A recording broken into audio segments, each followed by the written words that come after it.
Brazilian blames Rohr for Eagles' defeat as Nigerians come to terms with the dreadful outing of the Super Eagles against Croatia in their opening game of the World Cup in Russia. Many have been dissecting the team to find solution that may offer Nigeria an escape route into the second round of the competition to avoid the impending doom of exit that stares them in the face in the first round. Croatia's forward Mario Mandzukic vies with Nigeria's midfielder Ofanikaro Etobo during the Russia 2018 World Cup Group D football match between Croatia and Nigeria at the Kaliningrad Stadium in Kaliningrad on June 16, 2018. AFP photo within the Nigerian camp. There were discordant voices on the performance of the players, with many blaming the players for the poor output and in some cases the unnecessary dribbling runs of Victor Moses and his frequent falls that punctuated the pace of the game.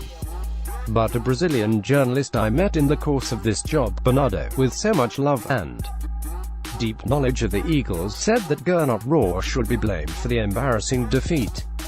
I've been following Nigerian football for long because of the abundance of talents in Nigeria. Nigerian football is popular in Brazil because most of your players have skills like Brazilians. Beating Brazil at the Olympics in '96 also endeared your team to our hearts. Okocha remains a popular player in Brazil because of the tricks he can perform with the ball. But yesterday, I was disappointed with the style of play of your team, which was mostly caused by your technical team. The coach allowed Croatia so much space that they became exceptional. But they were ordinary. A two-man attack in front would have been better than leaving one player lonely in the front and being tossed around without support. And your players were too far away from each other for quick interchanges in a 2-to-beat-1 situation. I expected the coach to have noticed the flaws after 15 minutes, but he ignored it, and it was only a matter of time for Croatia to exploit your mistakes. I also noticed that your team only wait to be scored before they react. I noticed that during your friendly with England, you give too much respect and allowed the opponents to direct affairs before reacting. I expected your coach to change because the World Cup is different. If you continue to do that, you'll always be punished.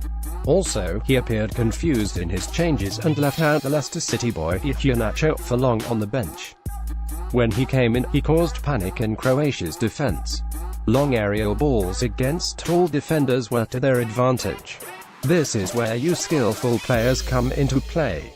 Victor Moses wanted to play the ball, but he was holding and dribbling too much and falling. Once a referee notices that you dive unnecessarily even when you are tackled, he would think that you have taken a dive, Bernardo said. The Brazilian was not alone in faulting Rohr. Some Nigerians who would not want to be named voiced similar opinions. Weekend editor of Vanguard, Onochi Anibis, who called to review the match, had pointed out these flaws during the two friendly games that Nigeria lost. Onochi said then that except Rohr corrects the mistakes, that the Eagles would always be on the receiving end.